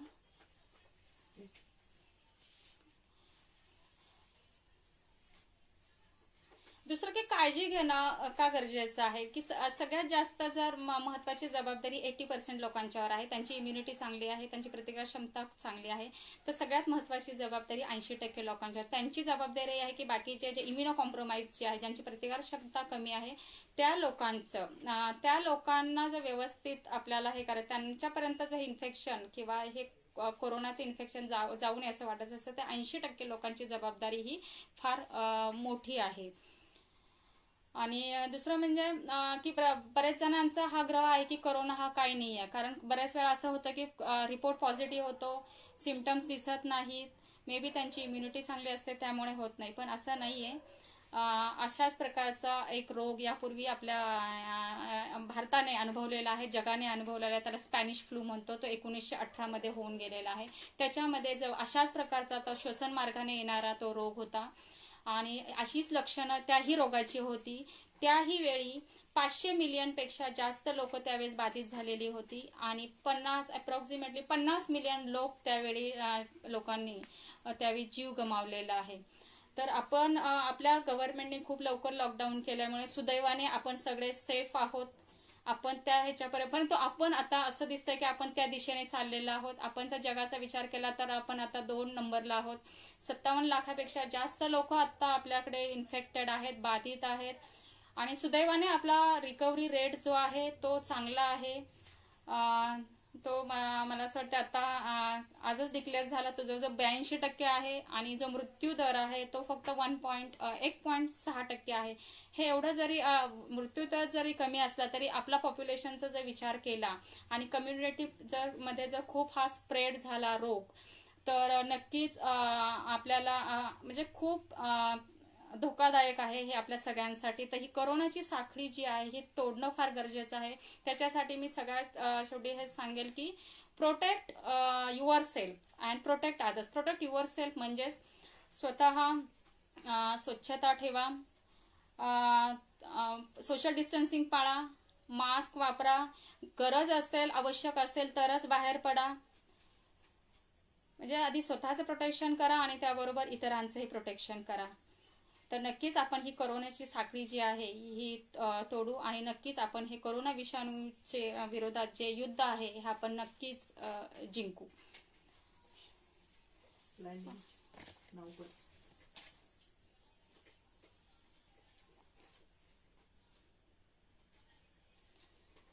आता आपण प्रश्न उत्तर घेऊयात.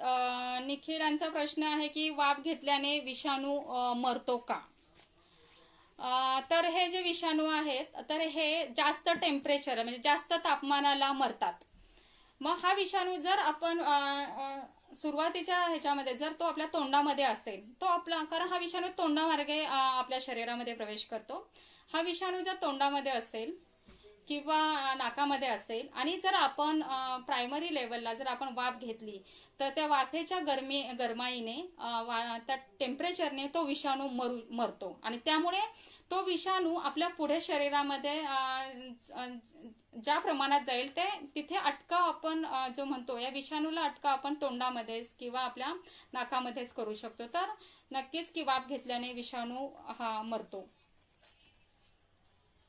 आता हा विषाणू जो आहे हा कानातून प्रवेश करतो का? हा फुले सरांचा प्रश्न आहे. तर असं अजून तरी माझ्या वाचनात तरी असं अजून आलेलं नाहीये की हा विषाणू कानातून प्रवेश करतो. कारण आतापर्यंतचं जो संशोधन आहे ते सांगते की हा विषाणू जो आहे डोळ्यावाटे, नाकावाटे आणि तोंडामध्ये वाटे आपल्या शरीरामध्ये प्रवेश करतो. कारण हा प्रवेश आणि हा विषाणू मी जसं सांगितलं की ज्या प्रथिनेला धरून आपल्या सेल्समध्ये आपल्या पेशीमध्ये प्रवेश करतो ती प्रथिनं जी आहेत ते त्या तोंडामध्ये किंवा नाकामध्ये आहेत. त्यामुळे तो तिथे सुद्धा त्या विषाणूचं जे मल्टिप्लिकेशन आहे ते तिथे सुद्धा होऊ शकतं. तन्मय जगताप यांचा प्रश्न आहे की घरच्या घरी तात्पुरता इलाज करणे योग्य आहे का? आता हा तात्पुरता इलाज म्हणजे काय? आता तात्पुरता इलाज म्हणजे काय? जर तुम्हाला असं वाटतंय, अस्वस्थ वाटतंय, तोंडाला चव नाहीये, तुम्हाला ताप आहे, असं वाटतंय की आपल्याला आता कफ झालेला आहे, एवढी जर लक्षणं आपल्याला दिसत असतील तर नक्कीच घरगुती उपाय करू नये. प्रॉपर डॉक्टरांच्याकडे जावं, डॉक्टरांच्या सल्ल्याने ट्रीटमेंट घ्यावी. पण तुम्हाला असं वाटत असेल की तुम्हाला असं थोडंसं जाणवतंय की बाबा मला थोडंसं काहीतरी अस्वस्थ वाटतंय, पण टेम्परेचर नाहीये किंवा कफ नाहीये, तर अशा वेळी तुम्ही नाही डॉक्टरांच्याकडे गेलात तरी चालेल. तुम्ही घरच्या घरीच तुम्ही छान तुमचा डाएट असू द्यात आणि घरच्या घरी वाफ घेणे, स्वच्छता ठेवणे, चांगला आहार घेणे, ह्या गोष्टी जरी तुम्ही घरच्या घरी केल्यात तरी चालेल. म्हणजे तुमची लक्षणं ही कुठल्या प्रकारची आहेत त्याच्यावरून ठरवायचं की आपण घरच्या घरी उपाय करायचे का डॉक्टरांकडे जायचा. त्यामुळे ताप आणि कफ, श्वसनाला त्रास झाला तर नक्कीच डॉक्टरांच्याकडे जाणं गरजेचं आहे. घरच्या घरी इलाज चुकूनही करू नये.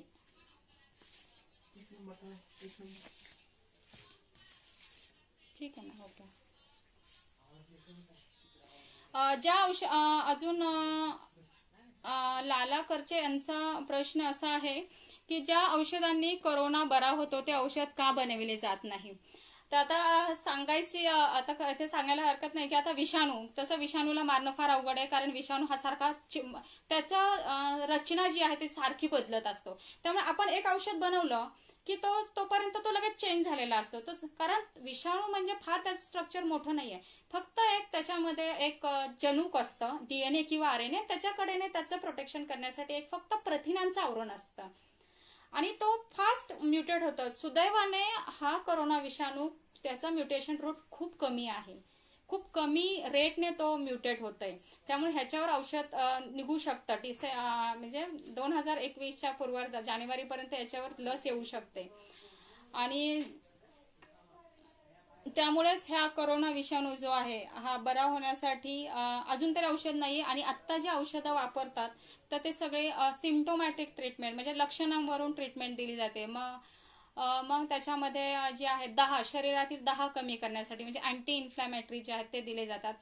किंवा यापूर्वी जे आपण सार्स किंवा मर्स वर जी औषधं अँटीव्हायरल जे आहेत विषाणू प्रतिबंधित करण्यासाठी जी औषधं वापरली त्याच्यासाठी जी उपयोगी आहे, तर तीच औषधांचा काही प्रमाणात प्रभाव किंवा काही प्रमाणात ह्या विषाणूसाठी उपयोगी पडत आहे. तर ती औषधं जी आहेत ती या ठिकाणी वापरली जातात. जसं की आपण आता नेहमी टीव्हीवर किंवा पेपरवर एकच नाव असतं, रेमडेसिवीर जे आहे. तर हे रेमडेसिवीर जे आहे हे ऍक्च्युअल हे अँटीव्हायरल आहे. म्हणजे हे रेमडेसिवीर हे जनुक जे तयार होतं RNA, तर ते RNA जे आहे तयार करण्यासाठी ते प्रतिबंधित करतं रेमडेसिवीर.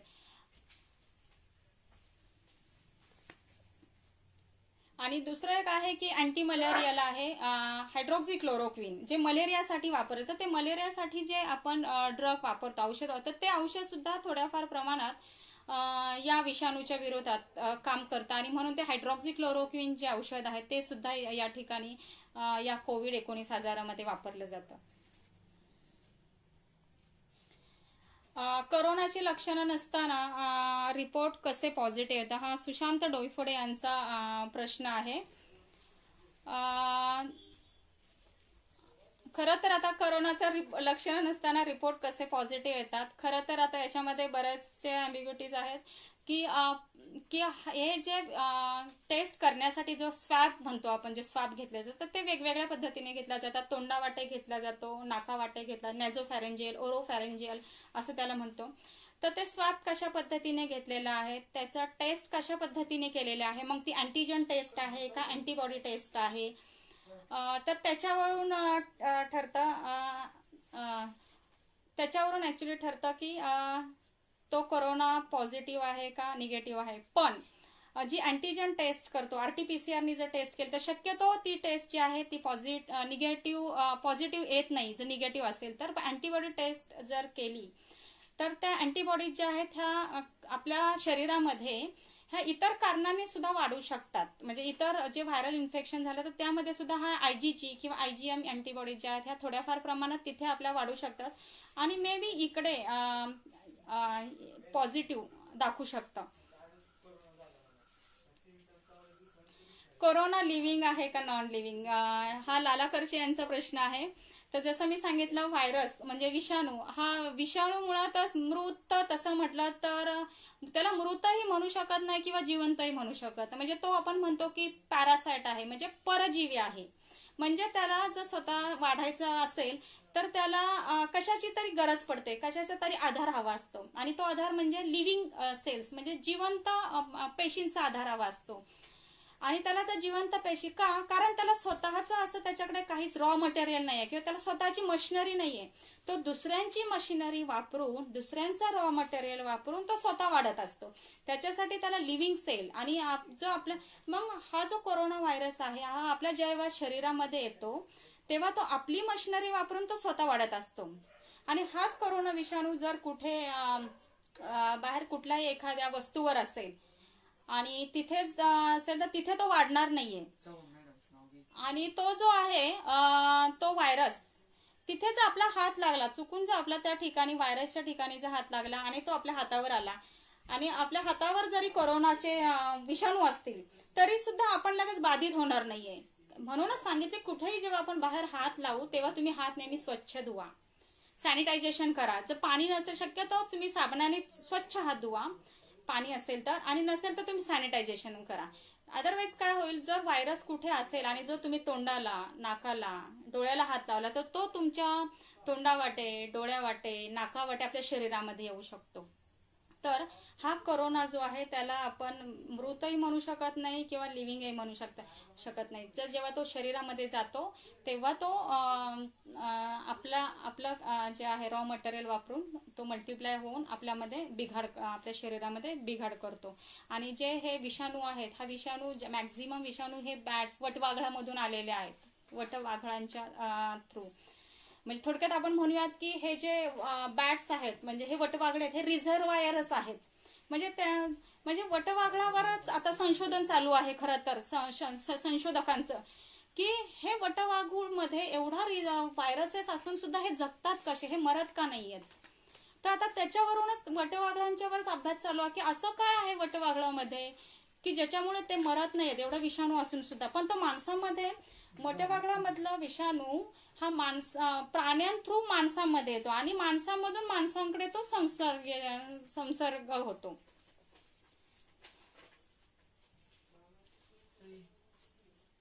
टेस्ट ज्योती शेणकर मॅडम यांचा प्रश्न आहे की टेस्ट प्रायव्हेट हॉस्पिटलला करावी की गव्हर्नमेंट हॉस्पिटलला करावी. टेस्ट तुम्ही कुठेही केली तरी चालू शकतं, प्रायव्हेटला करा किंवा गव्हर्नमेंट हॉस्पिटलला करा, त्याने काही फरक पडत नाही.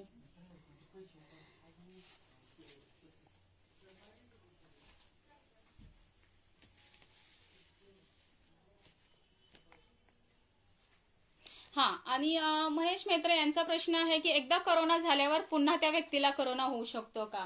होऊ शकतो. अशा बरेच केसेस आहेत की एकदा कोरोना झालेला आहे तरी सुद्धा अशा व्यक्तींना सेकंड टाइम, थर्ड टाइम सुद्धा कोरोना झालेला आहे. त्यामुळे होऊ शकतो. जरी अँटीबॉडीज आपल्या शरीरामध्ये आपण म्हणतो आपल्या शरीरामध्ये अँटीबॉडीज तयार होतात, पण त्या अँटीबॉडीज ह्या तेवढ्या प्रमाणात तयार झालेल्या असतील का नाही हे आपण सांगू शकत नाही. आणि जर आपले इन फ्युचर, जर फ्युचरमध्ये भविष्यामध्ये जर आपली प्रतिकार क्षमता कमी झाली आणि तेवढ्या प्रमाणात जर त्या अँटीबॉडीज आपल्या शरीरामध्ये नसतील आणि आपला जर या कोरोना विषाणूशी जर संबंध आला आणि संसर्ग झाला तर नक्कीच सेकंड टाइम सुद्धा कोरोनाचा संसर्ग हा नक्कीच होऊ शकतो. त्यामुळे असं आपण ह्याच्यामध्ये राहता कामा नये की एकदा कोरोना विषाणूचा आपल्याला संसर्ग झाला म्हणजे आपल्यामध्ये तेवढी प्रतिकार क्षमता आली, असं नाहीये. आपल्याला हे आपण अजून एक महत्वाचं तुम्हाला सांगायचं की प्रत्येकाला हे वाटतं की प्रत्येकाचं लक्ष याच्यावरच आहे की अजून अँटीबॉडी आहे, वॅक्सिन का आलेलं नाहीये. पण आता तुम्हाला मला इथे सांगावंसं वाटतंय की 100 पेक्षा जास्त वॅक्सिन्सवर आता सध्या पडद्यामागे काम चालू आहे. म्हणजे खूप फास्ट ट्रॅकवर काम आहे. एक औषध, जसं मॅडमने सांगितलं, एक औषध येण्यासाठी कमीत कमी 5 ते 10 वर्षे लागतात आणि हे वॅक्सिन येण्यासाठी खूप दिवस लागतात. परंतु आता ही काय म्हणतो, हे खूप मोठं डिझास्टर आपल्या जगावर आहे, खूप मोठी आपत्ती आहे, खूप मोठी महामारी आपल्या जगावर आहे आणि त्यामुळे सगळ्या लेवलवर खूप फास्ट ट्रॅकवर ह्या वॅक्सिनचं काम चालू आहे. आणि आता प्रेझेंटली 100पेक्षा जास्त वॅक्सिन्सवर आता सध्या काम चालू आहे. त्यातल्या 37 वॅक्सिन ज्या आहेत ह्या ऑलरेडी त्या आता क्लिनिकल ट्रायल्समध्ये आहेत. आपण आता बघितलं की रशियाची स्पुटनिक लस ही सुद्धा आता फेज 3 क्लिनिकल ट्रायल अंतिम टप्प्यावर आहे. किंवा आपली जी आहे सिरम इन्स्टिट्यूट ऑफ इंडिया जी ऑक्सफर्ड युनिव्हर्सिटी आणि फार्मा बायोटेक यांच्याबरोबर आता जी लस कोविशिल्ड म्हणून जी लस आता बनवत आहे तर तेही आता अंतिम टप्प्यापर्यंत येऊन पण त्याच्यामध्ये पुन्हा काही डिफिकल्टी किंवा काही प्रोसेसमध्ये काही बाधा आल्यामुळे ते थोडंसं त्यांची क्लिनिकल ट्रायल्स मागे थांबवली गेली होती. कारण एखादं वॅक्सिन जर बाजारामध्ये यायचं असेल तर त्याच्यासाठी खूप मोठा कालावधी लागतो. खूप चांगल्या गुणवत्तेचं चांगलं काय म्हणतो आपण सेफ्टी सुरक्षित आणि चांगली गुणवत्ताधारक जर लस आपल्याला हवी असेल तर त्याच्यासाठी टाइम पिरियड हा खूप लागतो. आणि तेवढं फास्ट ट्रॅकवर जर आपण करायचं म्हटलं तर तेवढं शक्य नाहीये. कारण आपण 2 आणि 3 महिन्यात लस तर येऊ शकत नाही. कारण आपल्याला जर त्याची परिणामकारकता कळायची असेल तर आपल्याला तेवढा वेळ आपल्याला त्याला द्यावा लागतो. तरी सुद्धा असं तज्ज्ञांचं मत आहे की 2021च्या पूर्वार्धापर्यंत आपल्यापर्यंत लस येईल. पण 2021च्या पूर्वार्धापर्यंत जरी सुद्धा लस आपली बाजारामध्ये आली तरी सुद्धा सामान्य प्रत्येक व्यक्तीपर्यंत लस पोहोचायची असेल परिणामकारक आणि सुरक्षित लस प्रत्येक व्यक्तीपर्यंत पोहोचायची असेल तर कमीत कमी तज्ज्ञांच्या मतानुसार की 4 ते 5 वर्ष तरी कालावधी जाईल. लस येईल पण प्रत्येक व्यक्तीला मिळेपर्यंत तेवढा कालावधी लागेल. कारण तेवढ्या मोठ्या प्रमाणावर तेवढं त्याचं प्रोडक्शन करावं लागेल. तर त्यामुळे मला एक जाता जाता हे सांगावंसं वाटतं की कोरोना किंवा कोविड-19 हा फार मोठा महाभयंकर महामारी वगैरे काही नाहीये. घाबरायचं बिलकुल कारण नाहीये. पण हे महाभयंकर आहे. केव्हा महाभयंकर आहे जर आपण काहीही काळजी घेतली नाही. आपण जर बिंदास राहिलो चला कोरोना काही नाहीये काही होत नाहीये मास्क वापरला नाहीये सोशल डिस्टन्सिंग पाळलं नाही तर नक्कीच हा जर कम्युनिटी स्प्रेड अजून जर वाढत गेला तर आपल्याला 1 नंबरला यायला आपल्याला फार दिवस लागणार नाही. अमेरिकेमध्ये आत्ता ऍक्टिव्ह केसेस कन्फर्म्ड केसेस ज्या आहेत 67 लाख समथिंग आहेत आणि आपल्या ऍक्टिव्ह कन्फर्म केसेस ह्या 57 लाखाच्या आसपास आहे. 47 लाख ऑलरेडी त्याच्यातले बरे झालेले आहेत. पण अमेरिकेचा आणि आपला विचार केला तर आपली लोकसंख्या 138 कोटी आहे आणि अमेरिकेची लोकसंख्या ही फार कमी आहे. म्हणजे 34 ते 35 कोटी आहे. त्या अमेरिकेच्या तुलनेत जर आपण बघितलं ना आपल्यामध्ये जर कम्युनिटी स्प्रेड जर खूप वाढला ही साखळी जर खूप वाढत गेली तर हे आपल्या प्रत्येकासाठी खूप महाभयंकर आहे. त्यामुळे लस येईपर्यंत आपल्या सगळ्यांची ही जबाबदारी आहे की आपल्याला ही कोरोनाची साखळी तोडायची आहे. आणि ही कोरोनाची साखळी तोडण्यासाठी हे जे तरुण यंग जनरेशन आहे ज्यांची इम्युनिटी चांगली आहे ह्यांचा सगळ्यात मोठा रोल आहे. कारण आपल्याला असं वाटतं की कोरोना काही नाहीये मला काही होत नाहीये मला काही सिम्पटम्स दिसत नाही. इट्स ओके काही सिम्पटम्स दिसत कारण तुमची इम्युनिटी चांगली आहे तुमची प्रतिकार क्षमता चांगली आहे. पण तुम्हाला इन्फेक्शन झालं तुम्हाला संसर्ग झाला तुम्हाला काही होणार नाहीये. पण आपल्या घरामध्ये वयस्कर लोक असतात लहान मुलं असतात आपल्या आजूबाजूला काही ऑलरेडी ज्यांना शारीरिक व्याधी आहेत अशी लोक असतात. काही ना काही आजार असतो आणि अशा काही ना काही आजार असणाऱ्या लोकांच्या मध्ये मुळातच प्रतिकार क्षमता ही कमी असते. तर अशा लोकांना आपण बाधित करतो संक्रमित करतो म्हणजे आपण कॅरियर होतो. तर माझं या निमित्त एक कळकळीची विनंती आहे ऍज अ फार्मासिस्ट म्हणून ऍज अ औषध निर्माता म्हणून मला हे अगदी सांगावंसं वाटतं की सगळ्यांनी ही कोरोनाची साखळी जी आहे हे तोडा. आणि हे करण्यासाठी आपल्याला फार काही करण्याची गरज नाही. सरकार आपल्याला ओरडून सांगतंय पोलीस डिपार्टमेंट सगळं आपल्याला ओरडून सांगते की तुम्ही बाहेर पडू नका. जर तुम्हाला खरंच काम असेल गरजेचं असेल तरच तुम्ही बाहेर पडा. तुम्ही गर्दी करू नका तुम्ही मास्कचा वापर करा. कारण आपल्याला माहित नाही सगळ्यात धोकादायक हेच आहे की ज्याला कोरोनाचं इन्फेक्शन झालेलं आहे त्यालाच माहिती नाहीये की आपल्याला झालेलं आहे. जर त्या व्यक्तीला समजलं की आपण संक्रमित आहोत तर ती व्यक्ती बाहेर पडणार नाही. पण दुर्दैवाची गोष्ट ही आहे का ह्या 80% लोकांनाच कळत नाही की आपण संक्रमित आहोत. त्यामुळे मला असं वाटतं की सगळ्यात जास्त जबाबदारी जी आहे ही 80% लोकांची आहे. 80% लोकांच्या हातामध्ये आहे की हे जे 20% लोक आहेत की ह्यांना कसं सुरक्षित ठेवायचं. त्यासाठी फार काही करायची गरज नाहीये, फार मोठं आपल्याला फील्डवर जायची गरज नाही. साधा सरळ गोष्ट आहे की आपल्याला गरज असेल तरच तुम्ही बाहेर पडा, गर्दीच्या ठिकाणी गर्दी करू नका, बाहेर जात असाल तर योग्य ठिकाणी मास्क लावणं गरजेचं आहे तर मास्क वापरा, स्वच्छता पाळा. बस एवढ्या साध्या गोष्टी आहे. म्हणजे थोडक्यात protect your self, protect others, हे साधं सूत्र पाळलं तर आपण नक्कीच कोरोनाची साखळी जी आहे ती तोडू शकतो. आणि नक्कीच आपण हे COVID-19 हे जे आजार आहे आणि हे जे आपलं सगळ्या प्रत्येकाचं युद्ध आपण आता सध्या घरोघरी आपण हे युद्ध करत आहोत. म्हणजे गरज नाही की प्रत्येक वेळी तुम्ही रणांगणावर जाऊनच युद्ध करायला पाहिजे. तर आपलं हे आपल्याला न दिसणारा विषाणू आहे, न दिसणारा सूक्ष्म जीव आहे, आपण त्याच्यापुढे हतबल झालेलो आहोत. आपण एवढे बुद्धिजीवी प्राणी असून सुद्धा आपल्याला न दिसणाऱ्या सूक्ष्म जीवाविरुद्ध आपण हतबल झालेलो आहोत. म्हणजे याच्यासाठी आपण एकमेकांना सहकार्य करणं हे फार गरजेचं आहे. सहकार्य म्हणजेच काय की फक्त तुम्ही स्वतःचं प्रोटेक्शन करा आणि त्याबरोबर इतरांचं प्रोटेक्शन करा. तर नक्कीच हे कोविडची साखळी जी आहे ही तुटेल. आणि सुदैवाने आणि आपण प्रे करूयात, आपण इथे प्रार्थना करूयात की आपण जगामध्ये 1 नंबरला यायला नको. आणि जर आपण आत्ता काळजी नाही घेतली तर जगामध्ये आपल्याला 1 नंबरला यायला आपल्याला फार कालावधी नाहीये. हा फक्त एक जस्ट थोडक्यात आपण म्हणूया ट्रेलर आहे विषाणूचा. कारण ह्याच्यामुळे अजून बरेचसे जे आहे सूक्ष्म जीवजंतूमुळे होणारे आजार आहेत, संसर्गजन्य जीवाणू, असेही आपल्या आजूबाजूला खूप सारे जीवाणू आहेत की त्याला आपण जी औषधं आता बनवलेली आहेत त्या औषधांना ते दाद देत नाहीयेत. आणि असं जर इन्फेक्शन, असा जर संसर्ग आपल्याला झाला याच्यामध्ये तर आपल्याला कोणी वाचवू शकणार नाहीये. कुठे आपली प्रॉपर ट्रीटमेंट जी आहे ती होणार नाहीये.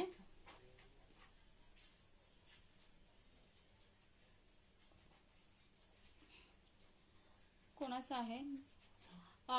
समाधान गाडे यांचा हा प्रश्न आहे की कोरोनामुळे एखाद्या अवयवावर लाईफ लॉंग परिणाम होतो का? असं आता कोरोनामुळे एखाद्यावर लाईफ लॉंग परिणाम होतो का? आता हे जे आहे जर विषाणू आपल्या शरीरामध्ये प्रमाणापेक्षा जास्त प्रमाणात जर त्याची मल्टिप्लिकेशन झालं, ग्रोथ झाली, म्हणजे खूप स्प्रेड झाला आपल्या अवयवामध्ये, तर त्या ऑर्गन जो आहे तो अवयव, त्या अवयवामध्ये तर बिघाड येतोच. पण मी जसं तुम्हाला सांगितलं, सगळ्यांना सांगितलं की ह्याच्यामुळे आपल्या रक्तामध्ये जे गुठळ्या होण्याचे जे काही केमिकल्स आहेत, जे रसायन आहेत ते स्रवतात किंवा आपल्या ब्लड जे आहे, रक्त हे सगळ्या अवयवांना व्यवस्थित पोहोचू शकत नाहीये. आणि त्यामुळे सगळ्या सेल्सला ऑक्सिजनेटेड जे रक्त आहे ते रक्त आपल्याला पोहोचू शकत नाही. त्याच्यामुळे ह्या गोष्टीमुळे बाकीच्या ऑर्गनचं कामामध्ये बाधा येते. बाकीच्या ऑर्गनचं जे नॉर्मल काम असतं ते काम व्यवस्थित होत नाही. आणि त्यामुळे नक्कीच जे आहे मेजर क्रिटिकल कॉम्प्लिकेशन्स ह्यामुळे होऊ शकतात.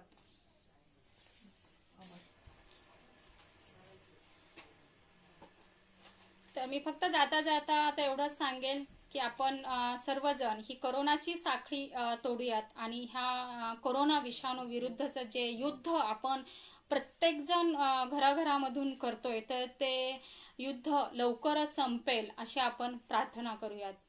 आणि शेवटी जाता जाता मी सांगते की हे आज जागतिक औषध निर्माता दिवस असल्यामुळे आज आमच्या महाविद्यालयामध्ये ही खूप साऱ्या ॲक्टिव्हिटीज ह्या महाविद्यालयाने आयोजित केल्या होत्या. ह्याच आत्ता पॅन्डेमिक जे आहे महामारीला धरूनच आज आमच्या प्राचार्य डॉक्टर चव्हाण मॅडम यांनी सुद्धा त्यांच्या संकल्पनेतून आमच्या महाविद्यालयामध्ये counselling centre, pharma counselling centre म्हणजे हॅलो फार्मासिस्ट सेंटर सुरू केलेलं आहे आजच्या दिनाचं औचित्य साधून. तर आमच्या महाविद्यालयामध्ये दररोज 1 तास जे आहे ते एक फोन नंबर दिलेला आहे. त्या फोन नंबर 3 ते 4 ही एक वेळ दिलेली आहे. 3 ते 4 वेळेमध्ये तुम्हाला कुठल्याही औषधांच्या रिलेटेड किंवा कुठलाही काही प्रॉब्लेम्स असतील, स्ट्रेस मॅनेजमेंट किंवा कोविडशी रिलेटेड काही जरी तुम्हाला काही प्रश्न असतील तर तुम्ही त्या 3 ते 4 या वेळेमध्ये तुम्ही फोन करून विचारू शकता.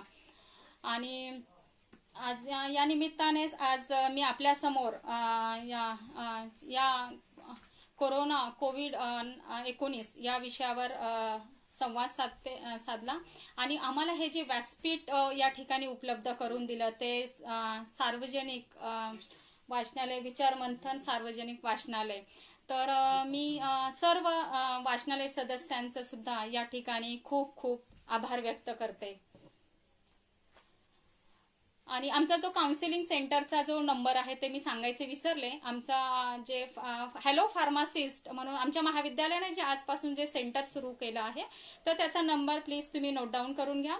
02115 222213 हा असा आहे. मग तुम्हाला कधी काही कोविड विषयी किंवा तुमच्या शारीरिक व्याधीविषयी किंवा औषधाविषयी काही जरी तुम्हाला प्रश्न असेल तर तुम्ही या नंबरवर फोन करून त्या एका स्पेसिफिक टाइम पिरियडमध्ये फोन करून तुम्ही विचारू शकता. आणि इथे तुम्हाला कंपल्शन नाही आहे की तुम्ही स्वतःचं नाव सांगितलं पाहिजे. इथे पूर्ण हा जो डाटा आहे पूर्ण कॉन्फिडन्शियल असेल. फक्त तुमचा प्रश्न जो आहे तो प्रश्न आमच्यासाठी महत्त्वाचा आहे आणि तुम्हाला त्या प्रश्नाचं योग्य उत्तर हे जे आहे ते तुम्हाला मिळावं एवढेच आमच्या ह्या काउन्सिलिंग सेंटरच्या थ्रू आमची महाविद्यालयाची अपेक्षा आहे. तर एवढं बोलून मी आपली सर्वांची या ठिकाणी रजा घेते. बंद करा ना.